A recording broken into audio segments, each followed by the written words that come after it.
Welcome to the first episode of The Mystic Mind. Today we're going to be sharing tips on how to actually be productive and finally get everything done.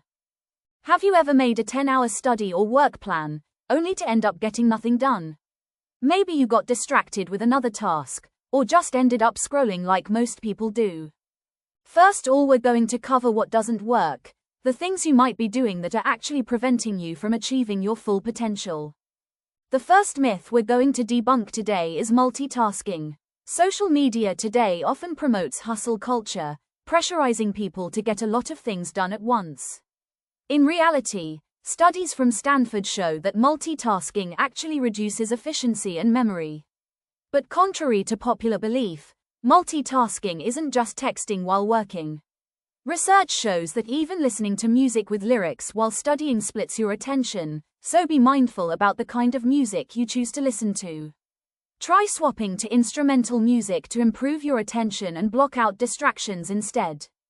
Another myth is that you need to wake super early in order to be productive. It makes sense why a lot of people believe this is effective and fall into this trap.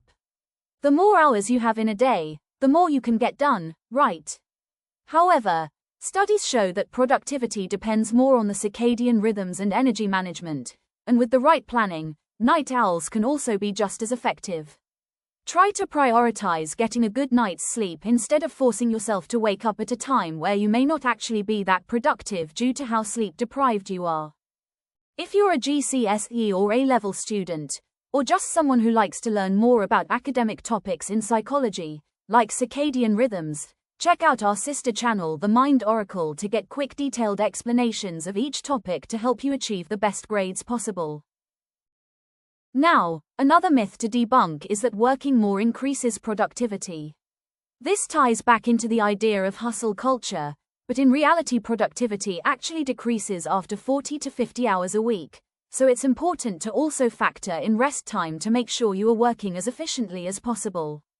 If like me you struggle to schedule in relaxation time, try blocking out times to rest in your calendar first, and center the rest of your work around these timings. It is also a good idea to experiment and figure out which part of the day you are most productive. Use this time to tackle your most demanding and challenging tasks, and spend the rest of your time doing the easier tasks, and watch everything on your to-do list get checked off one by one. Now, let's cover psychology hacks that do work and help you be your most productive self. The first tip is implementation techniques. Just how specific are you when writing your to-do list? Instead of just writing the time and the name of the task, write what you'll do in as much detail as possible. Include the location, resources used and all the subtasks in your work. This way you can avoid feeling overwhelmed before you even start and make sure that you can sit down with a clear mind to get your work done. If you'd like to see how I implement these tips in real life, keep a lookout for my upcoming vlog channel, called Next Stop Life, so you can see exactly how these hacks should be implemented in a way that helps you achieve your potential. Videos will be uploaded starting the 22nd of September. Our next hack is the Zeigarnik effect. This is the idea that unfinished tasks tend to clutter our mind. If you've assigned a large task, for example a long essay from your teacher, chances are that you're not going to be able to do this in one day, which is totally fine. However, leaving it open-ended with no plan can actually make it more difficult for you to complete other tasks during the day.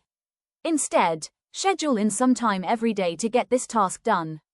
An example could be writing down that you will work on your essay for 20 minutes every day. The next tip is to factor in Parkinson's law. This is the idea that work expands to fill the time it is allocated to.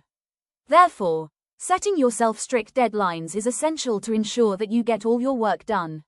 What I like to do is set myself deadlines earlier than when the task is actually due. For example, if the teacher has assigned a project for Friday, I'll aim to have it done by Tuesday, so I'm sure to get it done with some leeway time to make improvements if needed. Finally, understand that the environment and contextual cues matter. It is important to keep your spaces separate. For example, I consider my house to be a place to rest and relax, and I prefer to only study in the library. This way, my mind doesn't get cluttered by putting all my responsibilities in the same place, and by going to the library to study, I am less likely to get distracted and more likely to get into the right state of mind to get the work I need to do done. In summary, productivity is not about hacks or working non-stop. In fact, it's about working with your brain, not against it. By focusing on flow, using intentional implementations and avoiding multitasking, you can actually get more done with less stress. If you enjoyed this video, let us know in the comments what your favorite productivity hack is, and be sure to like and subscribe to see new videos every Tuesday and Thursday.